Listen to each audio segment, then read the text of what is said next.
আসসালামু আলাইকুম। একাদশ শ্রেণীর বিজ্ঞান বিভাগের সুপ্রিয় শিক্ষার্থী বন্ধুরা, আশা করছি সবাই অনেক ভালো আছো। আলহামদুলিল্লাহ, আমি অনেক ভালো আছি। আমি মোহাম্মদ মাসুদুর রানা, প্রভাষক গণিত, দীঘাপতিয়া MK কলেজ, নাটোর। শিক্ষার্থী বন্ধুরা, তোমরা নিশ্চয়ই অবগত আছো যে ইতোমধ্যে একাদশ শ্রেণীতে ক্লাস কার্যক্রম শুরু হয়েছে। আজ কথা বলছি একাদশ দ্বাদশ শ্রেণীতে গণিত পর্যায়ে পড়াশোনার গাইডলাইন নিয়ে। প্রথমে বলে রাখছি, এসএসসি লেভেলটা আসলে যেমন ছিল, এইচএসসি লেভেলটা কিন্তু তেমনটা না। এখানে বিস্তর তফাৎ রয়েছে।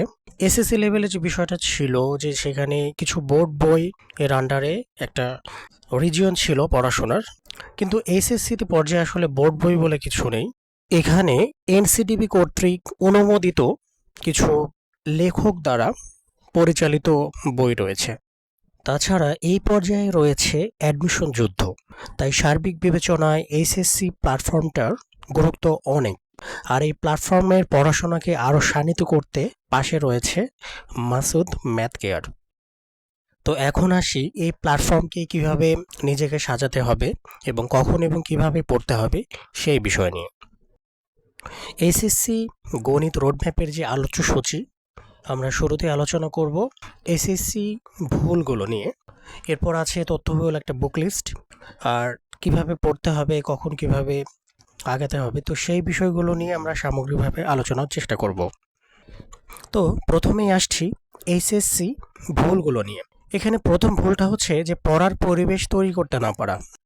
এটা বলতে বোঝায় যে আমি কোথায় পড়াশোনা করতেছি, আর কলেজ জীবনে আমি কিভাবে বন্ধু নির্বাচন করতেছি, আর তাদের সাথে আমার কম্পিটিশনটা আসলে কেমন। তো সার্বিক বিষয়টা মিলিয়ে আসলে একটা পড়ার পরিবেশ তৈরি করা।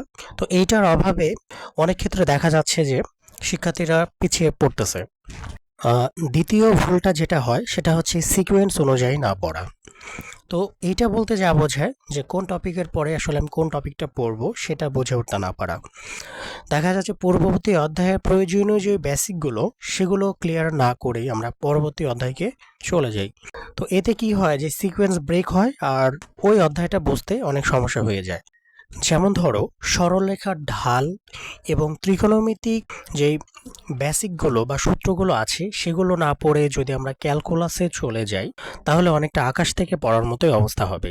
তো এই জন্য সিকোয়েন্স অনুযায়ী পড়াটা অনেক গুরুত্বপূর্ণ একটা বিষয়। এরপরে যে ভুলটা হচ্ছে সেটা হচ্ছে না বুঝে মুখস্থ করা।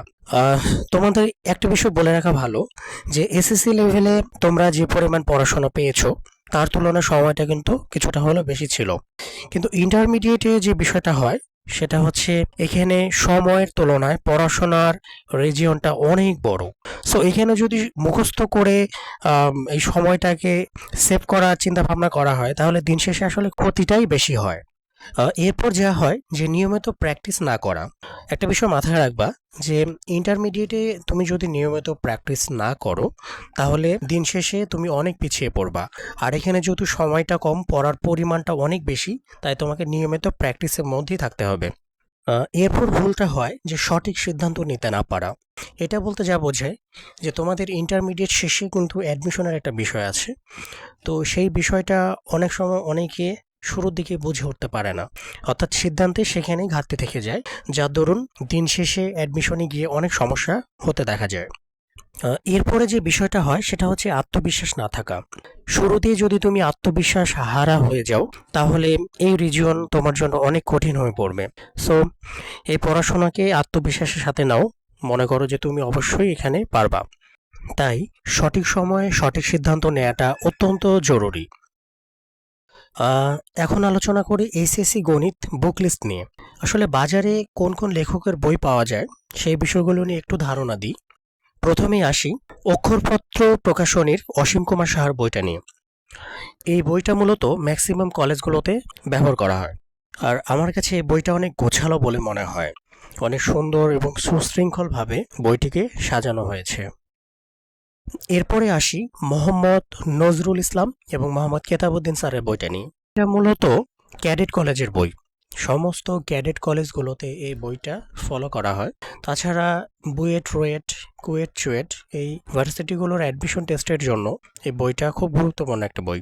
তাছাড়া এই বইতে কিছু হাই ভোল্টেজ ম্যাথ আছে যা অন্যান্য লেখকের বইতে দেয়া নেই।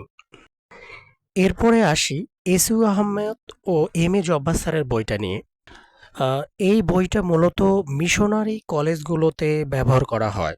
তো মিশনারি কলেজ বলতে আমরা যা বুঝি সেটা হচ্ছে Holy Cross College, Notre Dame College, Saint Joseph College, এই ধরনের মিশনারি কলেজগুলোতে স্যারের বইটা একটু বেশি ব্যবহার করা হয়।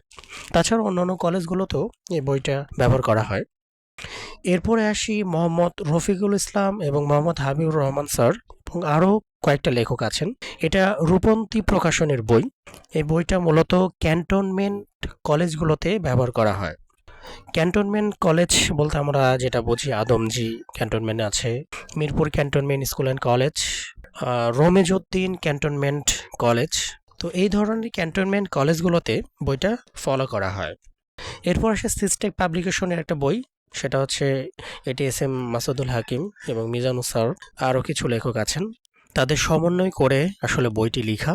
তো এখন প্রশ্ন হচ্ছে যে সবগুলো বই কি কিনতে হবে? তো আমি এখানে বলবো যে আসলে না, সবগুলো বই কিনতে হবে না। এখানে যে কোনো একটা লেখকের বই ভালোভাবে ফলো করলেই হবে। তবে আমি পার্সোনালি সাজেস্ট করব অক্ষরপত্র প্রকাশনীর অসীম কুমার সাহার বইটা নিতে, আর পাশাপাশি কেতাব স্যারের বইটা সাথে রাখতে। তো আজকে এই পর্যন্তই, দেখা হচ্ছে নেক্সট কোনো ভিডিওতে। সেই পর্যন্ত সবাই ভালো থাকো, সুস্থ থাকো এই কামনা করি। আর চ্যানেলটি সাবস্ক্রাইব করে পাশে থাকার জন্য অনুরোধ করছি। সবাইকে ধন্যবাদ।